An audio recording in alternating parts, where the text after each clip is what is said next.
So thank you guys for coming up. So we're going to do a little bit of role-playing exercise. You guys collectively are going to be the instructor for the class, and I am going to be the student coming to you during office hours. Oh, I know, right? Okay, here's how we go. My code doesn't work. What doesn't work about it? The output doesn't match the answer. Have you tried running it through GDB? No. Maybe you should try that first. I'm not sure how. I've never done that before. Do you have GDB installed? I don't know. It's in your computer. Have you opened your computer? Yeah, it looks like it's up on the screen right now. So I have the project. Ooh. This one's supposed to be sorting some list of numbers. Well, that's okay. the compilation code, but it's not working. Mate. Go to your C file, set a breakpoint. Where? He doesn't know he has DDD installed yet. Well, so I got C line, Oh, yeah. so I do have it, even though I don't know I have it, right? Your GDB's in there, right? Yeah. Right. So, but where should I set a breakpoint at? Set a breakpoint at the beginning and then keep running through it until it stops matching the C code's output. Okay, right. So that's a good idea, right? As to like it's not working, but I don't know if that's so, right solution. This is what I do. I mean, yes. Ideally, like that's what we should be doing, right? But one of the things is like that's kind of like missing here in the conversation is I told you that it didn't work, right? And I told you it's just not matching, but like we never even drilled down further. Like how was it not matching? Is it crashing, right? Is it just putting out the numbers in the wrong order? Right? What's going on? Right? So this one, we're supposed to be running it, right? Do I even know what the right answer is supposed to be yet?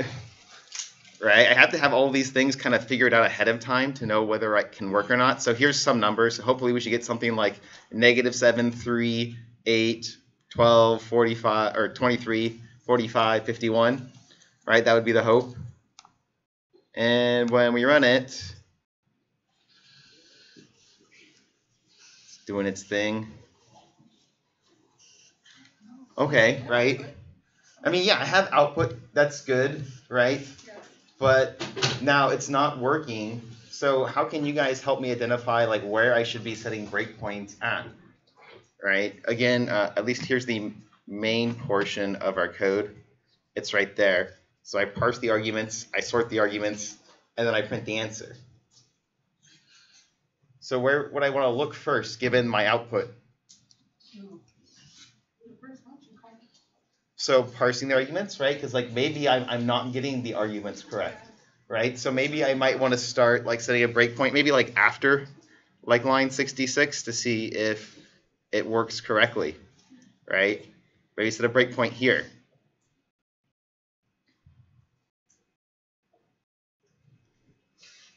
And so it's going through the debugger, right? And then we get over here. Oh, I don't want to do that one yet. Wait, did my breakpoint not get set? Oh, I deleted it on accident. Oh, I'm looking at the wrong thing. No, this is the right thing. So debug here.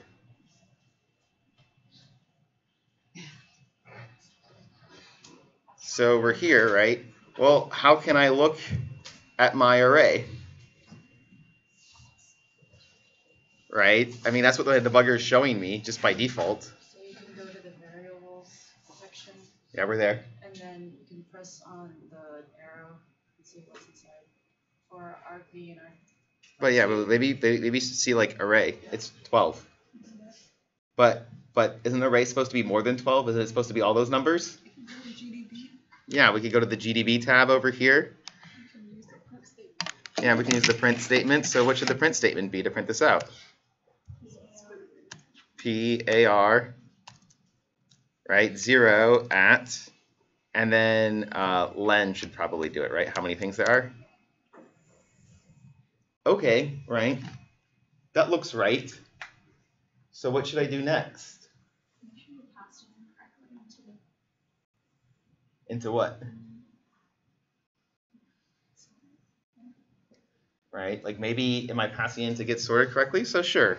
So then I would have to like step into here to see what's going on. And again, we could run that same statement. It's there. Now what? It's not working. Yeah, I know, right? I feel the same way every time you guys come in. I appreciate you not saying that. I have a problem. That sucks. Go through the for loop? Sure, that is a for loop. Go through the for loop. Like keep stepping.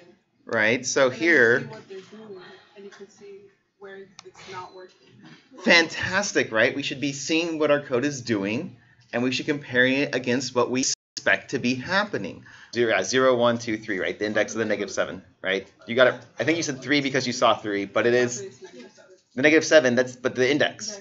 The index is 3. Yeah. So you had it right, but for the wrong reasons the first time, right? So we call our function, and well, we look back over here at our variables. It's 3. Fantastic. Okay, it's working. What should I do? Go into swap and see what swap is doing to just make sure swap works. Right. Compared to what you think it's what it's doing versus what it's actually doing. Right, but shouldn't I also check to see if the sorted gets the right thing too? Yes. Because that's what's done next. Right, so here we'd want to look at sorted, and if we go back over to GDB again, instead of printing AR, we'd probably also want to do sorted, and this is one of the downsides. Yeah, sorted AR at len. And great, we got the -7 there at the front, which is what we wanted to have happen. And then we should swap those values at those spots, right? So over here, we look back up. Oops, it's gonna let me look back up. Right, we should probably be swapping something like the 12 and the -7. Well, does that happen? Right, so we do the swap, and then we look at our array, and the 12 and the -7 swapped, right? And we want to keep looking, and we want to keep looking, and we want to keep looking. But it's all about verifying our expectations as to what is happening versus what we expect to be happening. All of you guys seem to have the debugging process down, so fantastic. But a lot of people that I still see come in, and it's getting less, which is good, there's still the questions of my code doesn't work. And then it just ends with that statement, period, right? And you haven't done any investigation into your code to see what's going wrong. Why is it breaking? What is happening in your code, right? You have to do some investigations. Query your code to see what's going on, right? And I agree, the assembly code is going to make it harder because it's lower level. There's less abstraction, but it still applies higher levels up too when you're doing your C code. Is it doing what I expect to do? So you got to know what's supposed to be going on, but you got to keep checking and verifying it, right? As an example, yesterday, right? We had a group of people come in and we were working at it, and it turns out their matrix is getting the wrong values, right? Instead of having make C at I be a pointer to the array that held the values, it just had the value that was there. So it was going wrong. Now, if these people are finding that, C at I instead of having a pointer is actually having a value, what should they be looking at in their code? Where C at I is changing, right? And so they should be printing out C at I, right? The C at 0, did it get set appropriately? And then we know that it's changing to a wrong value, so what do we want to find? Where it's changing, where it changed to the wrong value, right? And that's going to give us some intuition about what's going wrong, right? So eventually we found, as we kept debugging, that instead of when things were going wrong into ECX, they assumed they had C at I, but they actually had C, right? Instead of having C at I, right? So that's why it was going to the wrong spot.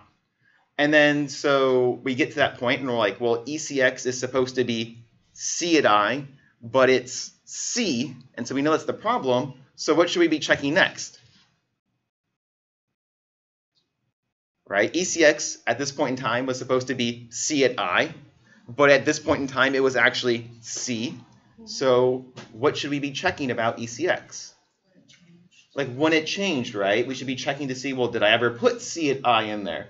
Or if I did put C at I in there, did I accidentally change it to be something else later on? So you want to be checking all of the assignments to where C at I got set, right?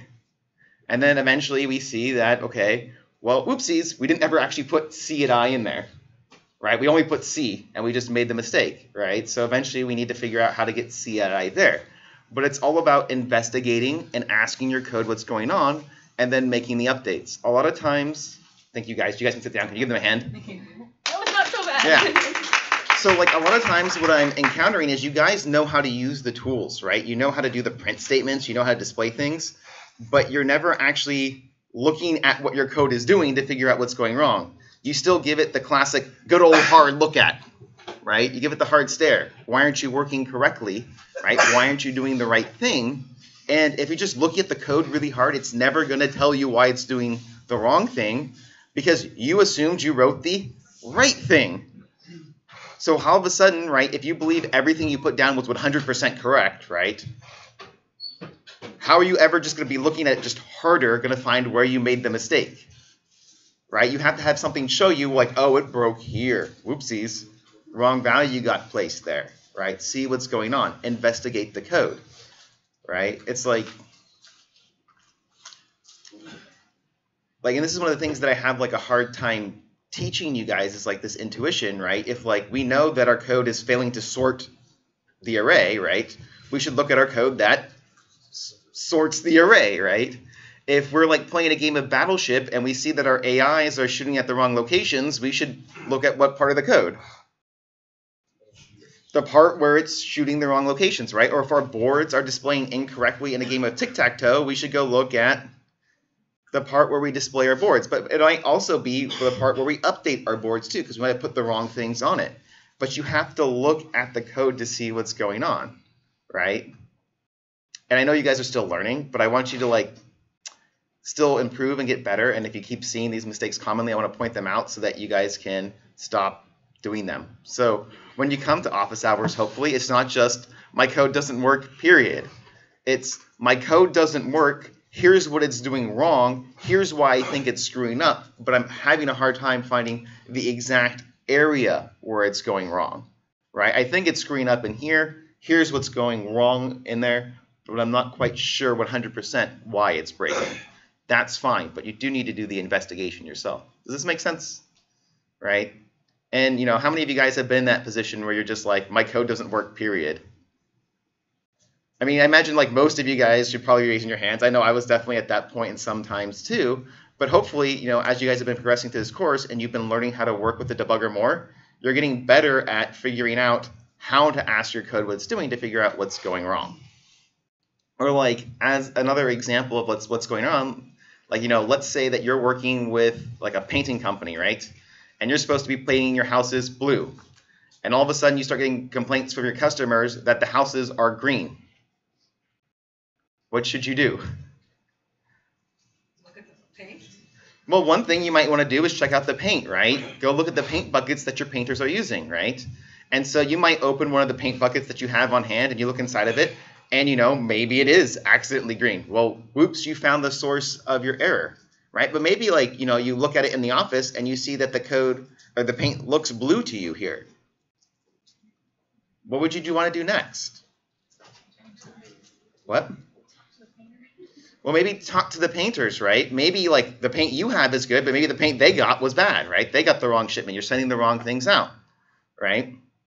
And so now maybe when you go look out there, you see that the paint buckets are actually labeled green. Well, whoopsies, right? You gave them the wrong buckets, right? But what happens if you go out there and you look at it and you look and you see that the buckets are labeled blue, but the paint inside now looks green to you?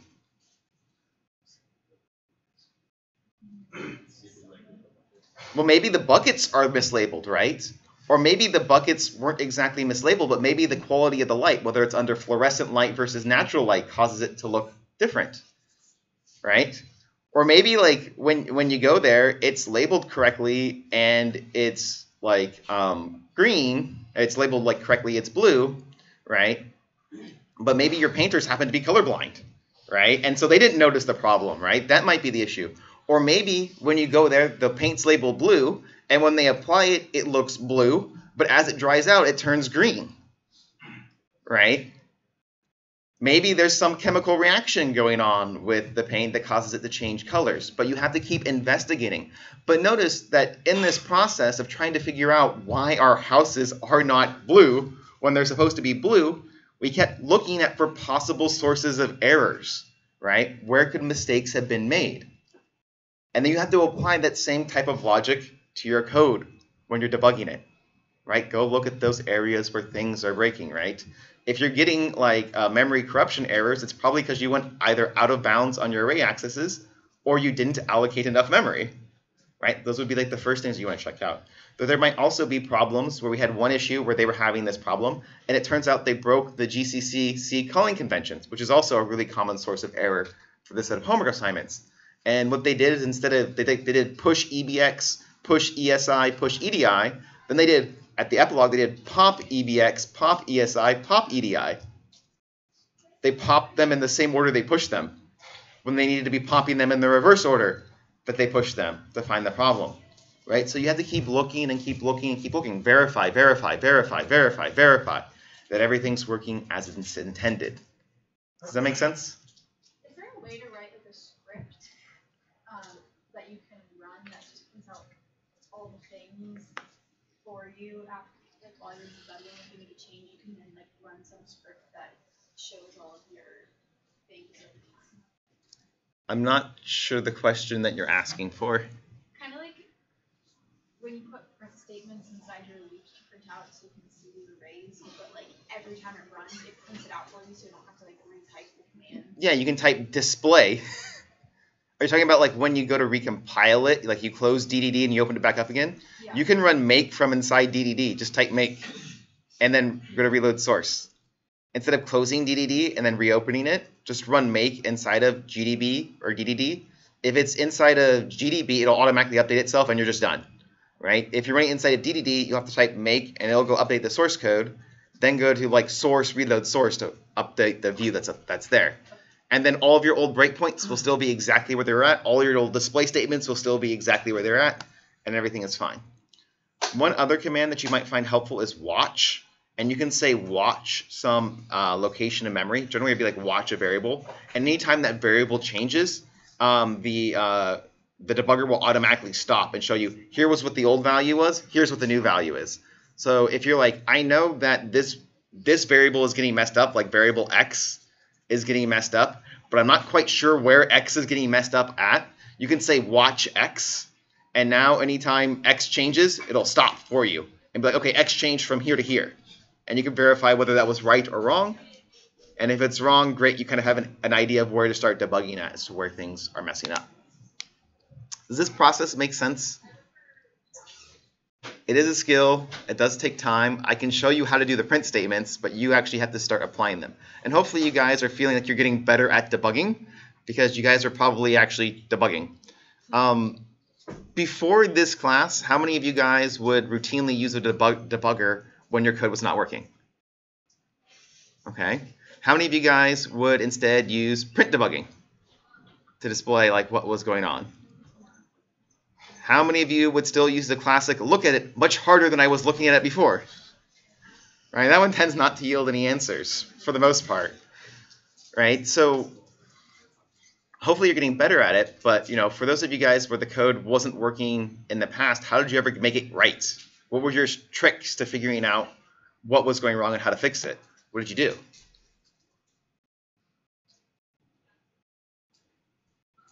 Did you guys do anything else besides those three techniques? Occasionally I just start over. Okay, yeah, there's this classic start over technique. Everything's broken. I don't know why it's broken, but maybe I won't make the same mistake next time. Anything else?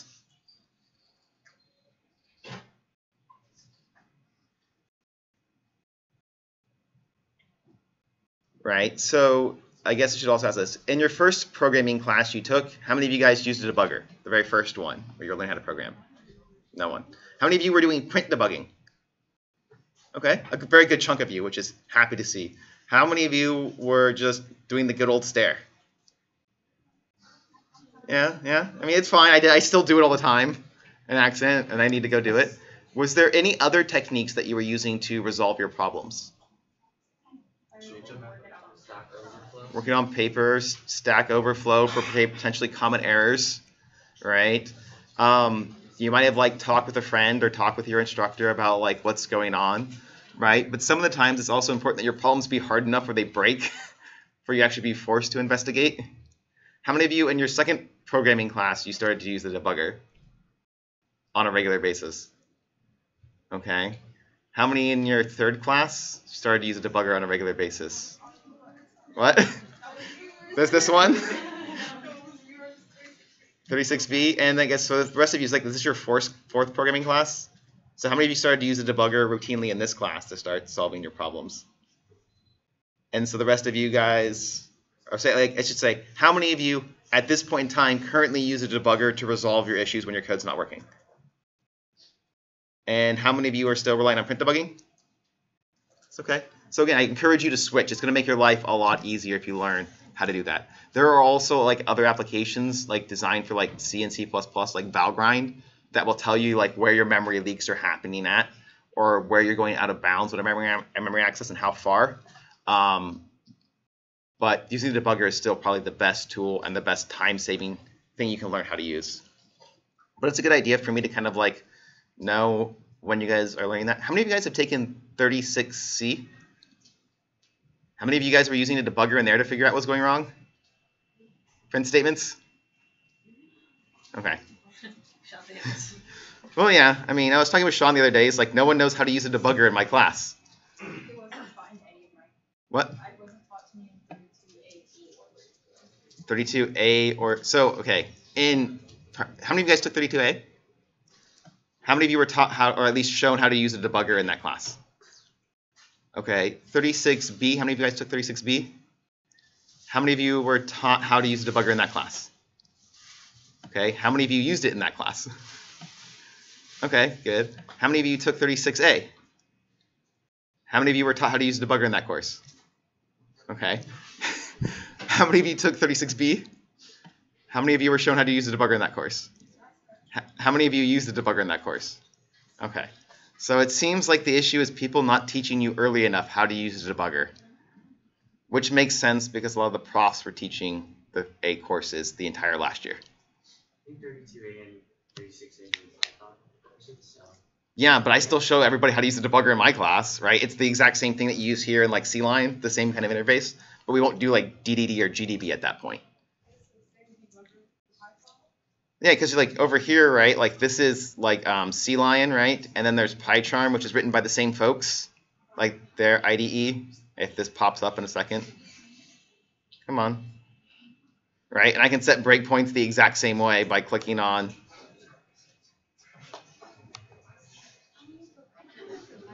Well, maybe this will actually load. But anyway, you can do the debugging in Pycharm the exact same way you do the debugging in C-Line by just clicking on the left of the line, pressing the debug button, and apparently it's working very slow because I have too much other things running at this point in time.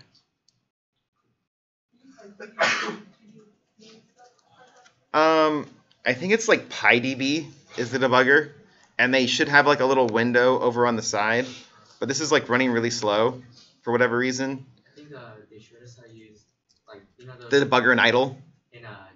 Like, you know how there's debuggers online? Okay. That like shows like even the stack. Okay. I don't know what it's called. Python Tutor. Yeah, well, Python Tutor is more like a visualization tool. It can help you debug things, but it's only for like small examples as to what's going wrong, and it's a great teaching tool. But like, if I'm having you write a 500-line code program, you cannot put that in in like Python Tutor and have it help you figure out what's going on, right? But again, debugging works the exact same way here. And don't forget, you can do conditional breakpoints too, right? You know, right-click on the breakpoint and say, I want to add a condition if it ever loads. I guess I can close this because I don't need it anymore. That should free up some resources.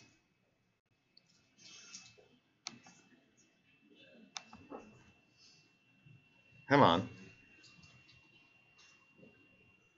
It's just when you're running recording software and a virtual machine and an IDE and you have a ton of tabs open in Chrome, it's slow, right? So you can add your conditions here, or if you're doing it in like GDB or DDD, you say break line number if condition. You write your condition out, and it'll stop there.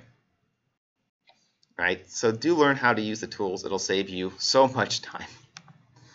We just want you to be better and stop, like, having the head banging moments against the wall, like where things aren't working and not being able to make any progress, because that investigation is progress, because you know what's working and what's not.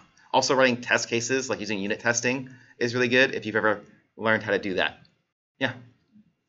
If you're talking about us not knowing how to use debugger, do you have a take on like the whole issue with switching up 36A and 36B? And, like, cause Sean's always talking about that, like. You mean like since we've switched from 30, 40, 60 to the 34? And then we switched to the classes.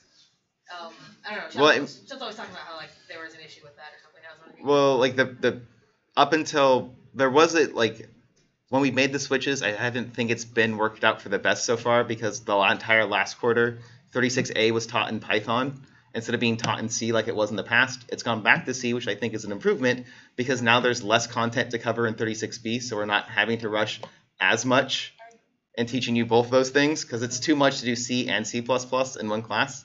Okay. But then I think also some of the reason was a lot of the instructors for the A series didn't push everybody as hard as they should have, and also covered enough of the fundamental techniques, like how to use a debugger, to make you be better at things as well. Okay. All right, because I don't know, we did Battleship in 36B, but Battleship would be something I would end 36A with, and a lot of students struggled with it because it was 500 lines of code, which is 5 times larger than anything they'd ever done before. In addition to the object-oriented programming and the complexity of what's going on there, it was a big struggle. Whereas I would end with something like that on 32A to get them, prepped going forward to handle something like that. Because I pulled the students in the class and they basically hadn't done an assignment that was over 100 lines of code. Yeah. Yeah. Yeah. We actually, how you have the Excel cheat sheet, Mm-hmm. I think it's really useful. Maybe we make a class doc for debugging statements that every time you help us or give us how to do something, we can just all add it, so that way we know where to do it. Because sometimes, honestly, it's not actually a process. I just yeah, sure. get caught in the syntax. Sure. We can do that. There's one other thing I want to cover first, which we'll wrap back around to that. Over here, though, I wanted to go back to this example that we started with the other day, which was talking about the stack frames. And I said it was possible from a called function to access any of its parents' arguments or any of its parents' local variables. So assuming that we were down here all the way in Woo, let's assume that we wanted to access foo's say E. How could we do that? Right, because at this point in time, EBP is right here. That spot. Why is that so small?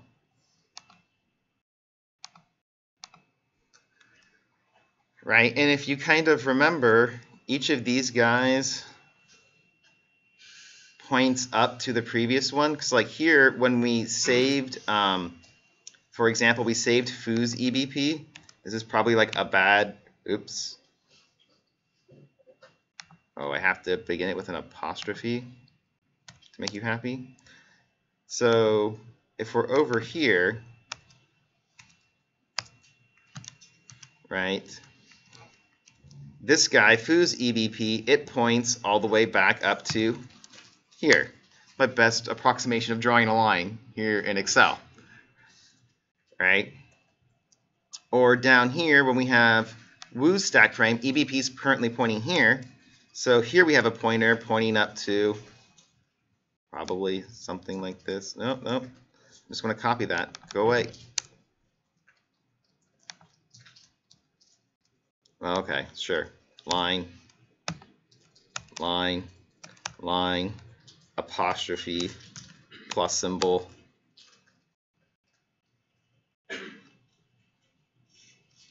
Arrow, and it's pointing to here on this line.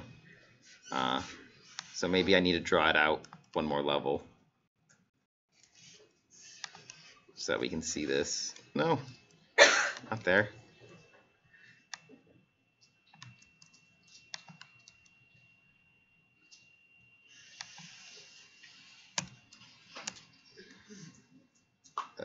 apostrophe line. And then little arrow. That makes this 14 so that we can actually see it. Right? That's my best approximation of drawing lines for you here in Excel. So how could we go about doing this? How could we grab it?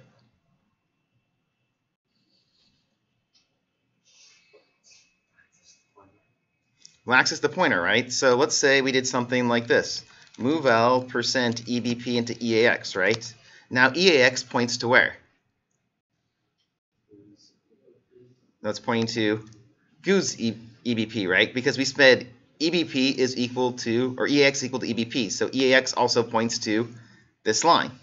Well, now I want to go up from here to here. How can I do that? Yeah, so move L percent EAX to say percent EAX. Now EAX is going to move from here to up to here, pointing to this line, right? So now I want to go to foo, so how can I make it go up to foo's stack frame? No, we do the exact same thing. Right? Because, again, if we dereference it, EBP ends up pointing back up to here. Oops, this line didn't go up enough. This line should have gone all the way up to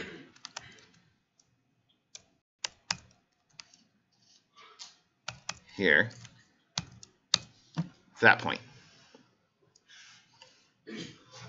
Right? So if we do the line again, right, EAX is currently at this line. If I put the pointer that's there into EAX, EAX is going to pop up to this line.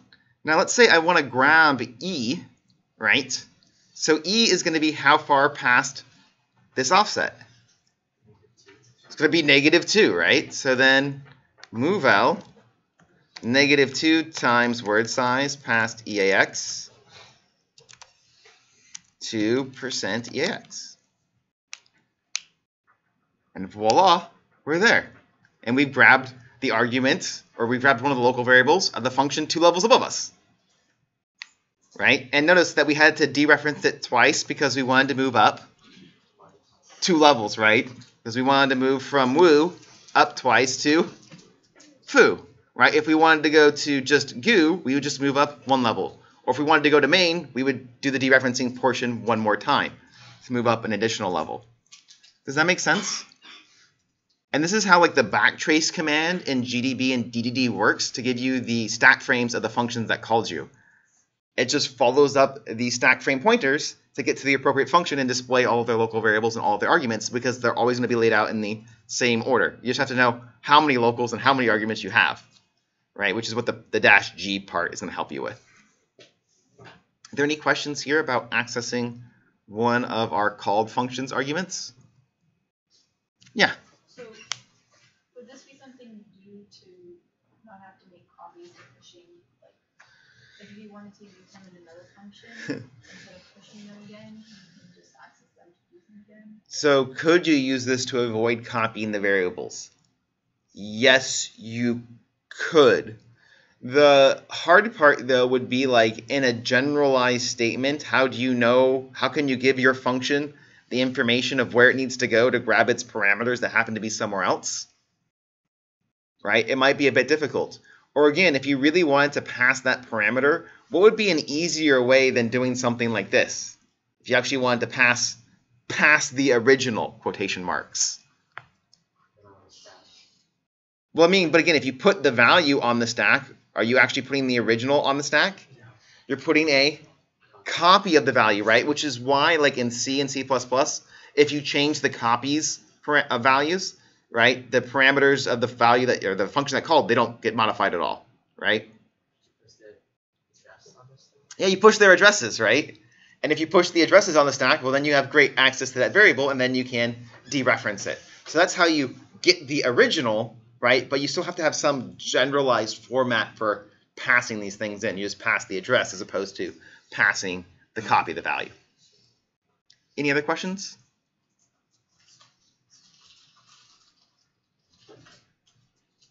Okay.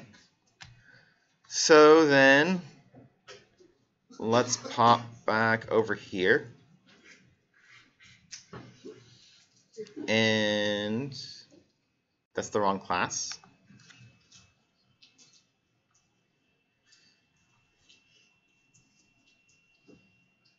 $50. Shared. Say lecture. Let's go to assembly.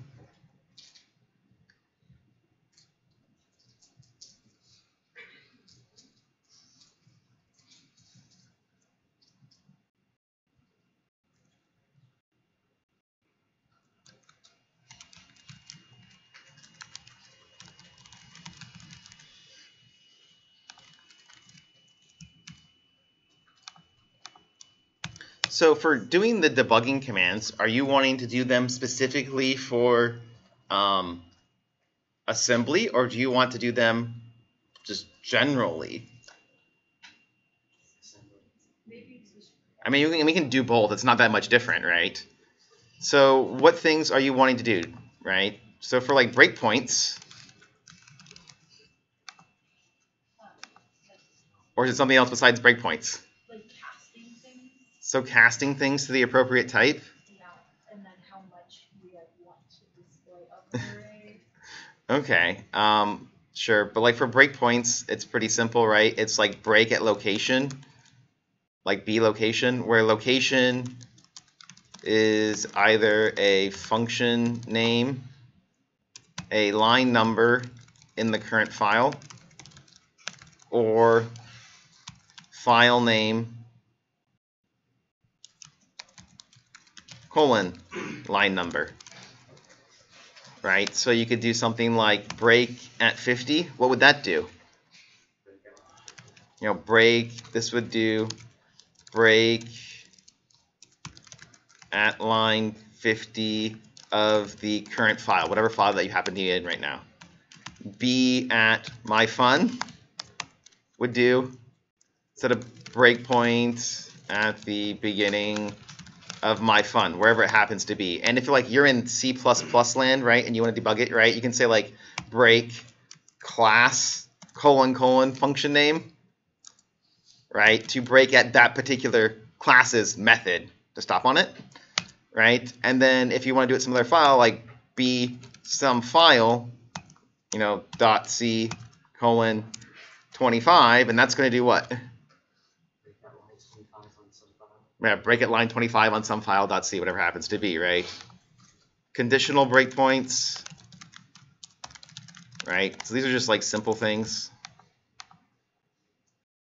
right? It's break at location if condition. And the B, you can write break or any like suffix of break that you want. So you can do like BR, BREA. I just do B because I'm lazy, right? So you could say something like break 50 if I is greater than 25. And this will set a breakpoint on line 50 and will stop there only when I is greater than 25. Again, conditions can be more complicated. For printing out variables, like displaying variables, it's P expression, show result of expression once, right? An expression can be arbitrarily complicated. Print I plus 25 minus 37 times 60 at 30, you know, at some array, right? Whatever you feel like. P expression, display expression, show result of expression every time you break, right? So it'll just keep showing it up. And then the final one would be like graph display expression, and that's just DDD only. Right, so all of you guys should be hopefully good with all of these ones. Now in terms of like the assembly, right, like, you know, displaying a register, right, we might do something like P $ register name, right, like P, or, you know, any expression that you want, right, so P $ EAX, right. If you want to see it as a particular type, you have to cast it, right, so print, you know, as an integer pointer $EBX, and that'll show the result as an integer pointer, right? Are we all cool with that? I do need a $, not a %. Right, so that's displaying a register. So it displays the address. Well, no, it'll display what's in EBX, but it'll print it as a pointer, right? Or again, you could do something like P, as a short $ECX, and this is only going to show the lower 2 bytes of ECX.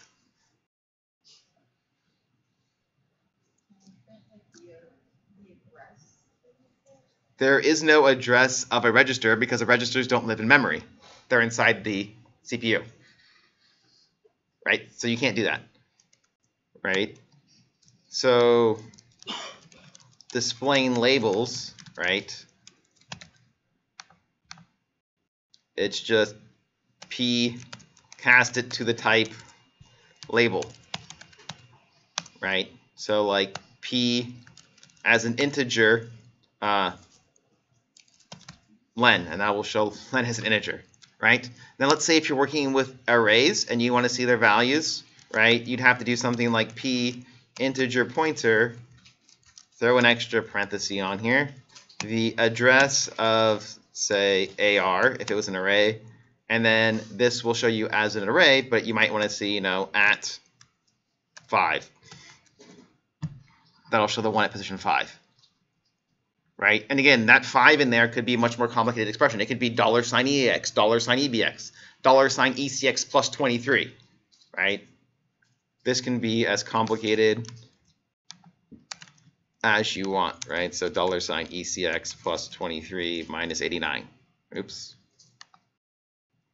That's specifically shows AR at 5. Yeah, that'll show you AR at 5, right? One thing that I guess I didn't show you how to do previously was for displaying arrays.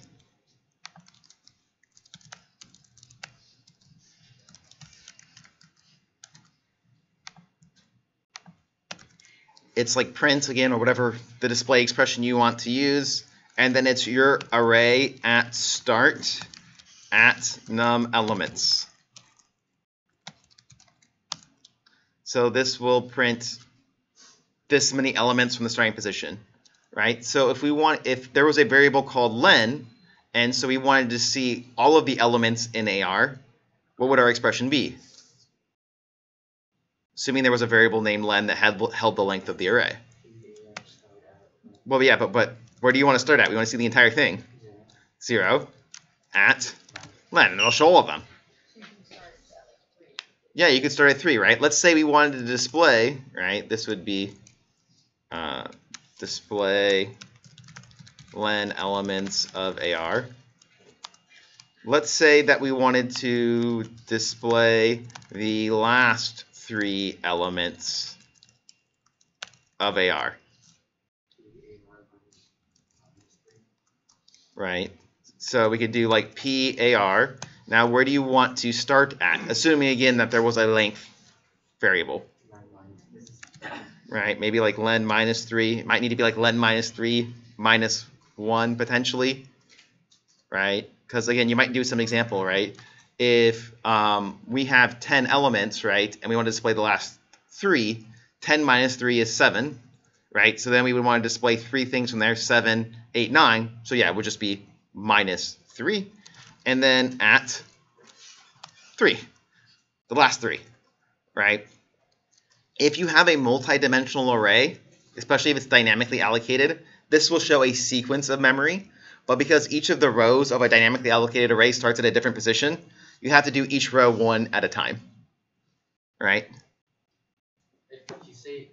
So, like, for example, let's assume we had like a matrix that is, 3 by 4. Right? And we want to display all of its contents. Yeah, and it was dynamically allocated. It's an array of arrays. How could we do that? Well, we have to do it one part at a time, right? So we do like P matrix. Well, we want to do the first row, 0, at how many things are in it? 4. And then the next one, 1, and then the next one, 2. There's no way around doing that. If you put a number that's too big after that. Nah, it'll do it. It'll just display what's past the array, right? So you gotta make sure that your bounds are correct when you ask it to display it. If GDB is unable to access that memory, it'll say I can't display it. But if it can access it, it will display whatever's there. Does this make sense?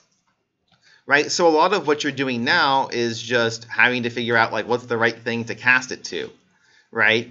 So for example, if we go down here and we'll do like another example. So let's say like we're displaying arrays again.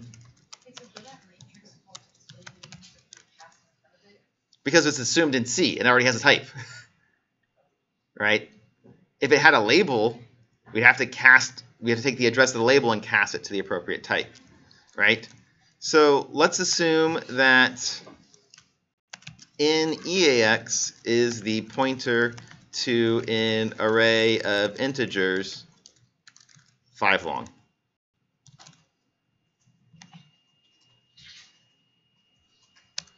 How would we display it? Right, graph display or print or display. I'm just going to do P because it's shorter. Right, so P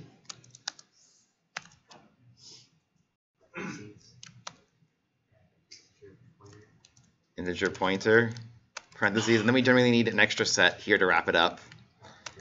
And then what do we want to put in here? $EX, so that we only cast the EAX, just to be extra careful. And then what do we want to see here?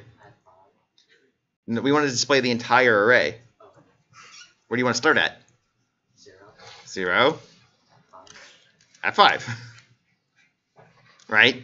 Because if you think back to the previous thing for displaying arrays, it's P, whatever your array is, at start, at the number of elements. But here, the only thing that we kind of have to substitute out is what's AR. And this entire, displaying arrays, this entire thing right here is our AR, right? Or again, if we said something like in EBX is the pointer to a dynamically allocated matrix that is 3 by 4 of shorts.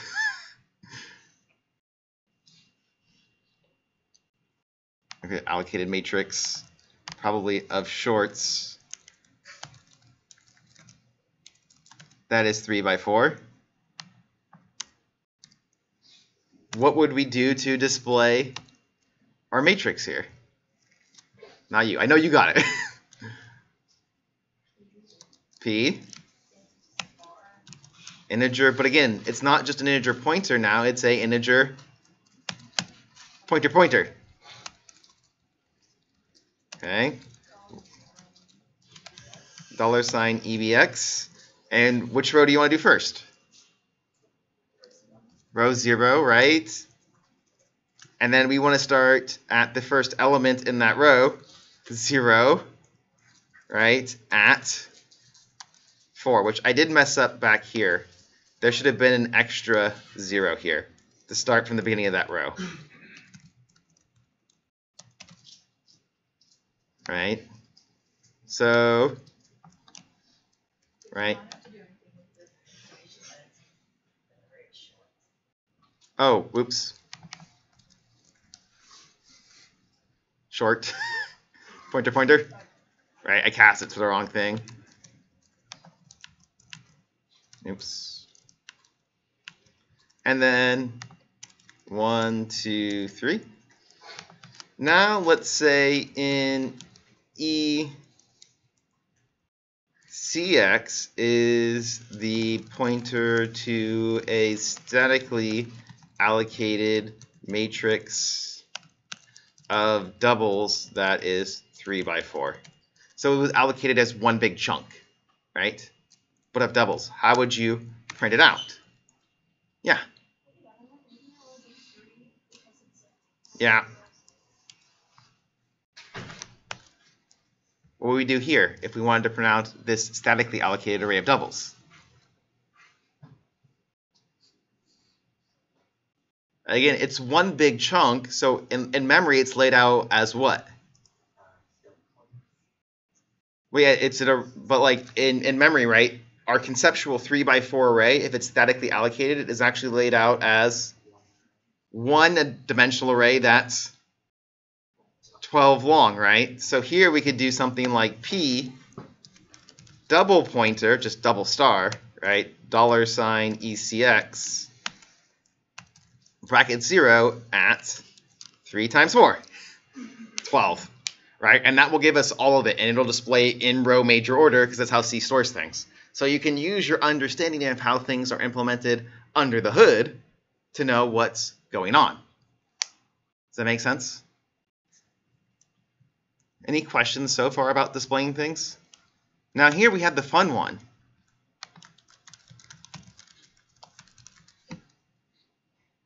Displaying your arguments. So let's say over here, here's our function. Int fun, it has an int a char, b, and a short c. What would you do to print a? Given that it's not on the register, it's on the stack always.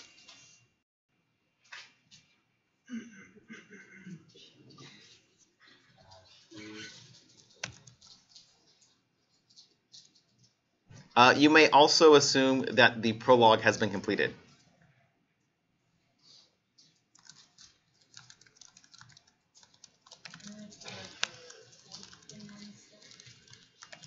So your first local variable, your first argument, is always going to be at position 2 on the stack. So A is always going to be 2 words past A. I mean, 2 words past, not A, but 2 words past, right, EBP. So that means EBP functions like a what to A? It's a pointer, right? And so what should the type of our pointer be? Integer pointer. So P, right, integer pointer, $EBP. Which position do you want to see it at? Okay, there's a second one. Does that make sense? Now, what about printing B?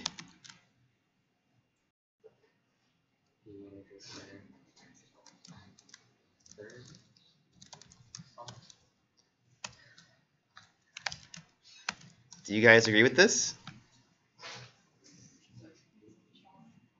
So you want to change integer pointer to char pointer? So right now, we will be displaying the character, but we'll be displaying it as an integer, right? So you got to the right spot. If you change it to char pointer, it will not be correct because you won't go far enough. You would only go 3 bytes past EBP, but you want to move 3 integers past EBP because everything on the stack is a word size. So even when you're pushing, even when the arguments is a like character that's only 1 byte big, you still push a 4 byte quantity. 3 of the bytes though are just garbage. Right? So here this gets you to the right spot, but we don't want to interpret this thing as a as an integer. We want to interpret it as a char. So we take this expression and we cast it the entire thing. Parentheses, parentheses. And we cast this entire thing into a character. Isn't that fun?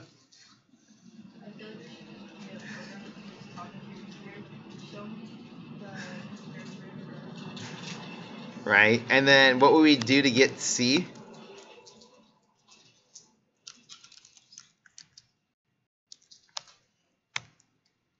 Right, it's pretty much going to be this exact same thing, but instead of 3, it's going to be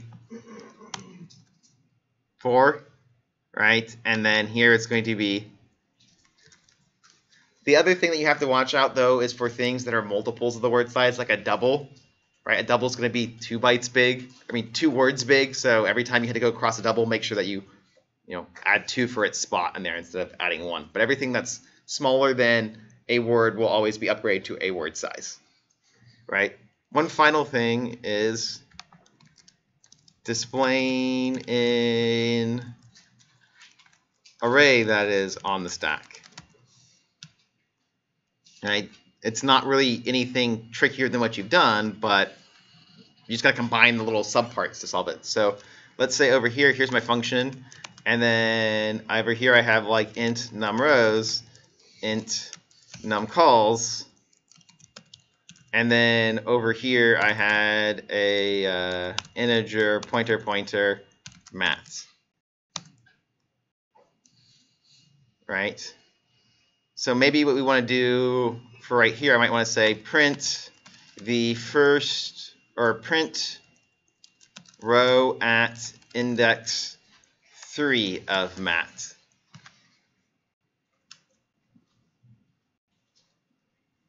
How would you do it? Yep. P.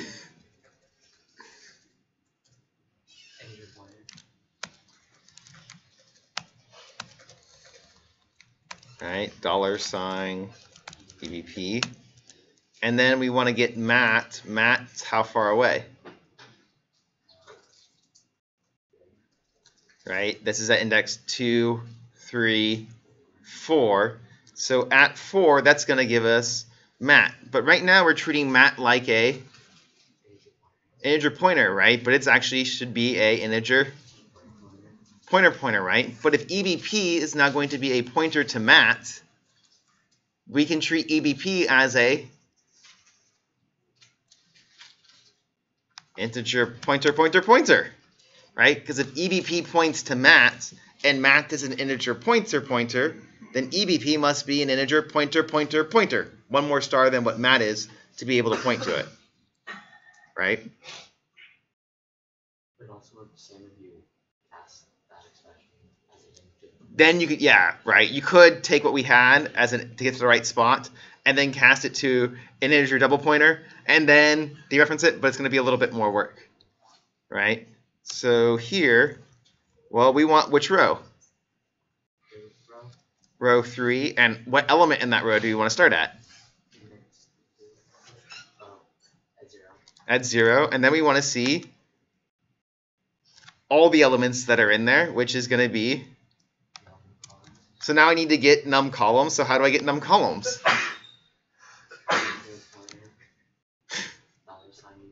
Yeah, integer pointer, $EBP, 2, 3. Yep. And there's your monstrosity that'll print row 3 of mat, all of it. Right? This part right here, this is just going to be num columns. Right? This part right here is mat. Right? So you can imagine that this is mat 3, 0 at num columns, right? That's what we're trying to get. P mat at 3, 0 at num columns. That was the goal, and you can access the other individual elements that are there. Another trick that we could have probably done right here, and let's see if I can get this right. So here we might have tried to do this. Char pointer $EBP, because all pointers are the same size, right? And so how far past EBP do I want to go? 3. And now which element do I want? 0. Would give you the same thing, I believe, right? Does it give you the same thing? I think it should, right? Or for here, we could do this and just tack on an extra star because it's not the right type. Oops. Short pointer $EBP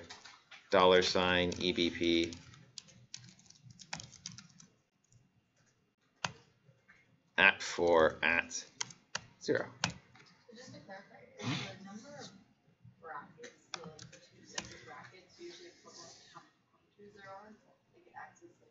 Because remember the square brackets, remember what they do is they add and then they dereferenced, right? So if I do like plus, square bracket 3, that's plus 3, entire expression dereferenced.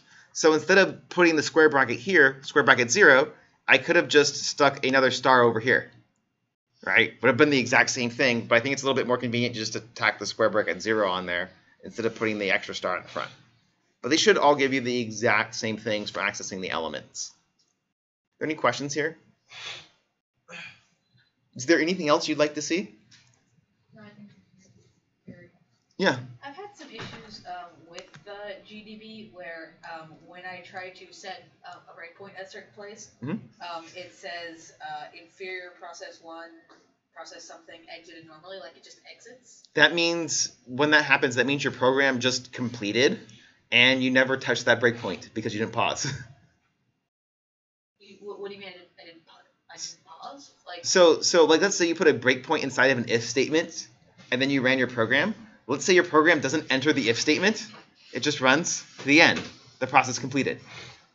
So depending on where you set your, like if you set breakpoints, but your breakpoints never pause, right? You don't pause that spot. It means you never hit the breakpoint for whatever reason.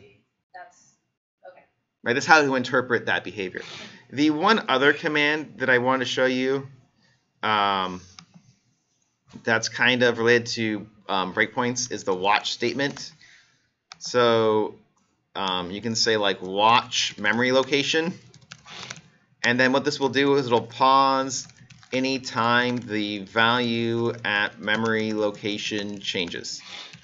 A lot of times what the watch statements are going to look like though, when you're doing it like in C or C++, will be watch A, watch var name. So like watch, num rows, watch I, right? Those things would like all work. Or you could do something like watch, your array at I. What does that change? It's a little bit harder to get these expressions when you're doing the assembly because generally you have to say like I want the address of normally whatever you're trying to watch and it should stop there. I don't use watch all that often, and watch is useful for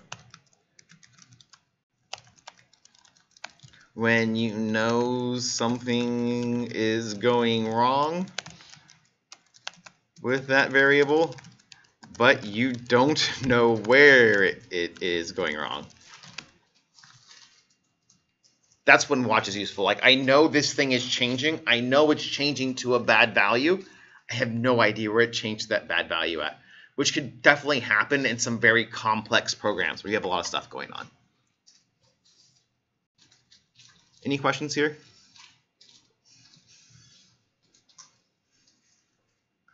Okay. Hopefully that aside for debugging didn't, make you too sad. Again, it's a super important skill. Like the skills that you're looking to develop that are most important are the problem-solving skills, not like the technical skills mostly, right? For loops, if statements, while loops, they're pretty simple, right? Functions not too bad, right? The things that you want to practice and really work on developing are like, how do I say how to solve problems, right? How do I organize solutions? How do I make sure that I'm applying abstraction and breaking problems down in decomposition? And when my code doesn't work, how can I figure out what's going wrong with it? That's what you're looking to develop the most during your time here at school. And those ones are always the hardest things to develop. And they take the most time and they just take practice. So we're now going to talk about inline assembly.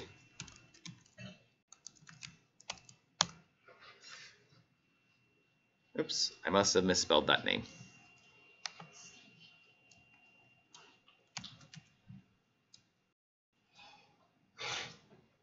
Wait, did I delete the thing? Is it not there?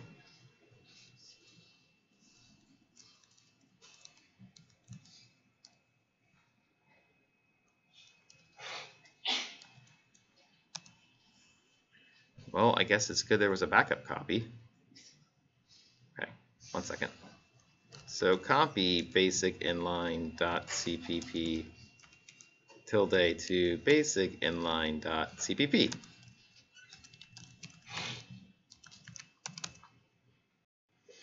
So again, we hate writing assembly code, right? Probably we've all come to the agreement that it sucks. And again, generally, we're teaching you assembly code to give you a better understanding of how the machine works. And you know, for some ways, like how are arrays laid out, right? You also now understand when you pass a variable to a function, why do you get a copy of that function, right? Because you're always pushing copies, not the originals, right? You know what's going on there. You also understand that like recursive functions are more expensive than iterative functions because of all the additional overhead of pushing all the arguments and popping all the arguments and doing all the extra cleanup, right? So we only want to do assembly when we absolutely have to, and generally that's in a small handful of cases. These are, you need access to special instructions that the C compiler will not use. For example, there are cryptographic instructions inside of the Intel CPU that can, cryptographically encode or decode certain values, and you'll want to not have to implement them by hand and implement it in C because it'll be much tougher, and 2, you're probably going to screw up. So just use the instructions that are there because they'll be a lot faster. Sometimes you need direct access to the registers, right? For example, if you're writing an operating system and you need to switch between process A running and process B, well, you need to say process A state, and process A state is made up of its registers. So you need access to the registers to be able to save them. And unless you write assembly code, you cannot do that, right? You can't write it in C. The other time that you might do it is you have some like mission critical piece of code, and it needs to be like the most optimized that it could ever possibly be because it needs to be running super duper fast, and you think you can do a better job optimizing than the compiler can. Yeah, Mira? I was gonna say, is there not like a C instruction for doing just that, or it seems like nope. You can request that certain variables be held in registers, but you don't get to pick which one. Oh, okay. Right? Okay. So one thing that we can do, since we want to minimize the amount of assembly code that we want to write, there's C and C++ both support inline assembly, which is you can write a portion of assembly code directly inside of the C code as opposed into a .s file, and have that assembly code be run exactly where you put it.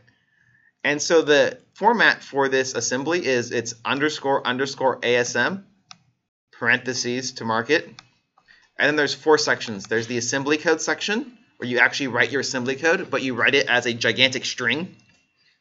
Your output section, what are your outputs going to be? And the input section. The outputs and the input sections basically link the assembly code and the C code together. What things from the C code do I want to put into the assembly code, the inputs? And what things from the results of my assembly code running do I want to put back into my outputs, the C code? The clobbered section is for things, generally registers, that you decide to overwrite in your assembly code that are neither inputs nor outputs, right? I'll say that one more time because the clobbered section is where most people tend to get messed up. The clobbered section is for registers or memory that you change that are not listed as either inputs or outputs. Right? So like if you decide to change what's an ECX, but ECX is not an input or an output, ECX goes in the clobbered section. So here's a little example. This is just adding two values together, A and B, and putting the result into result. So over here I have results, and we're going to skip over the assembly section for one moment, and we're going to go over into the input section. So when you want to list the variables as input, you say what register do they go in. So, and you put the register in quotation marks. So B would be for EBX, A is for ECX, C is for ECX, D is for EDX, capital D is for EDI, capital S is for ESI. Right? So this is going to say, hey, before my assembly code runs, copy what's ever in my variable B and place it into register EBX. And again, before the assembly code is run, what's ever in EAX, or what's ever in C, copy it over into EAX. The output section then says, after my assembly code is run, take whatever is in EAX and copy it over into result. Any questions on the input or the output section before we go look at the assembly code that's there?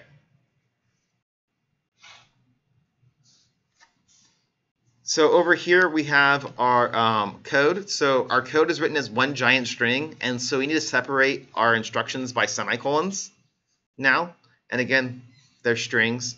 Because what happens in C and C++ is if you have two string literals next to each other in your code, they automatically get joined to form one giant string. But we don't. It's really annoying to have to type the new lines, so we don't bother. So we just said, okay, well, first move EBX to EAX. Well, what's in EBX? Well, that's B. Then add ECX to EAX. What's in ECX? That's A. This guy right here does nothing, but it just puts 12 into EDI. But notice EDI was listed as an input or an output. No, we just changed it in our code, right? So it needs to be listed in the Clobber section. And when you list a register in the Clobber section, it's just its name. So like %EDI, %ESI, %EAX, etc. And then after our code runs, we're going to take whatever in EAX and copy it over to result. And what's in EAX is the sum of A and B. Also notice that in the inline assembly code, your registers have double percent signs. So %% EAX, %% EBX. The CC down here in the Clobber section stands for condition codes, which for us in Intel stands for E-flags. E-flags will be changed, right, as the result of doing the arithmetic instructions. So we list that down there. Any questions before we show you some more little examples of the inline assembly code? Right, so the nice thing here is I don't have to go write a separate file to go stick my assembly code in and call it as a separate function. I can just inject that assembly code to be written right here. And the compiler will put that assembly code right there in this spot. Are we cool? Right? And notice that for the outputs have to have that equal sign in front of them to say it's take whatever's in EAX, or take whatever's in EAX and copy it out to result. Mark it as an output register. There are some other modifiers that you can put instead of equals. One of them is plus, and plus means that this variable is both an input as well as an output. Right? So here I said, A, it's both an input and an output. So before you run my assembly section compiler, please copy whatever in A into EAX, and then after my assembly code is done, take whatever in EAX and copy it back over to A. So do the copying both ways. This little plus sign, though, can only show up in the output section. So if something's both an input and an output, it needs to show up in the output section of the inline assembly code. I'm still a little confused. Why are there two parentheses? What, these ones right Yeah. here? No, sorry, parentheses. I'm an idiot. 2% signs. So you know how like in printf, when you want to like signify a placeholder, you do like %d or %i. But if you want just a % sign, you do %%. Yes. It's the exact same reason right here, because you'll see in a moment that we don't have to be specific about our registers. We can like allow GCC to pick what registers to use, and then we have to refer to them either by their position or by a nickname that we give them, which you have to specify using %. Okay, makes sense. Any other questions?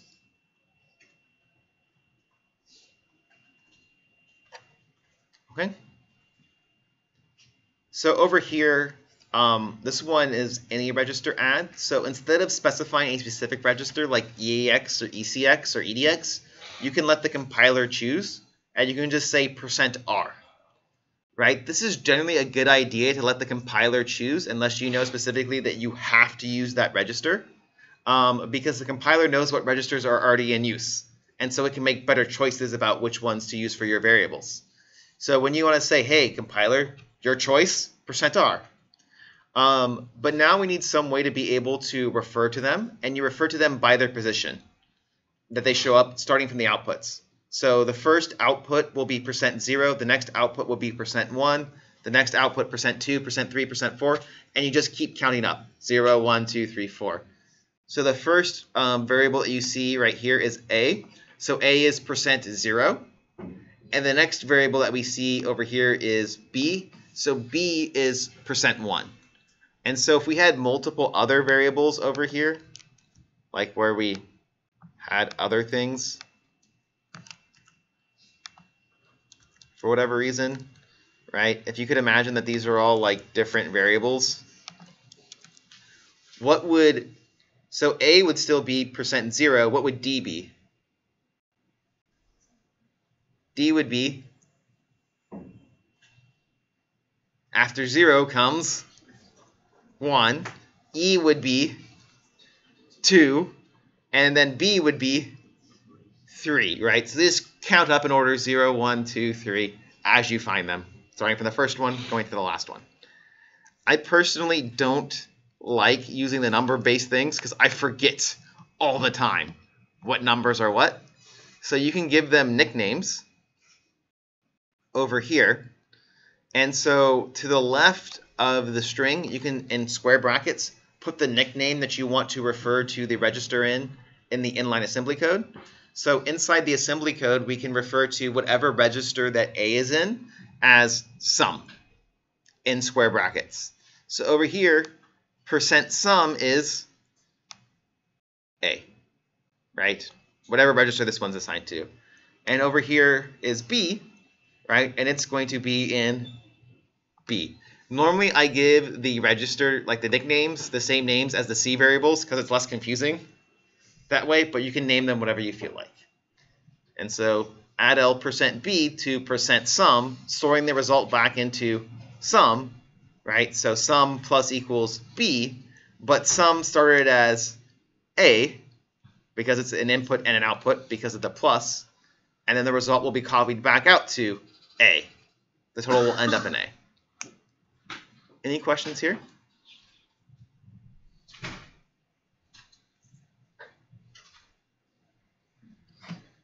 So some other options that you can do are M, put the thing in memory because you might run out of registers, right, depending on how complicated your assembly code is. So M is memory, and G stands for general, I guess, and it might be placed in either a register or memory, which I think is kind of weird because you can only have one operand in memory, so how are you supposed to know it matters whether it's in memory or a register? I didn't quite understand that, but G said either memory or register. And then here we could do something like G and G. Go whatever the heck you feel like, compiler. There's one small thing that we have to talk about next time on Thursday, which is what does this guy mean, the early clobber. But we'll talk about that on Monday. And like basically you guys know how to do the last homework assignment now. So as soon as you finish the current homework assignment, you can start on the next homework assignment. I'll see you guys in office hours or on Thursday. Thank you for all your help with the debugging and just giving me that information so that I have a better idea of what's going on.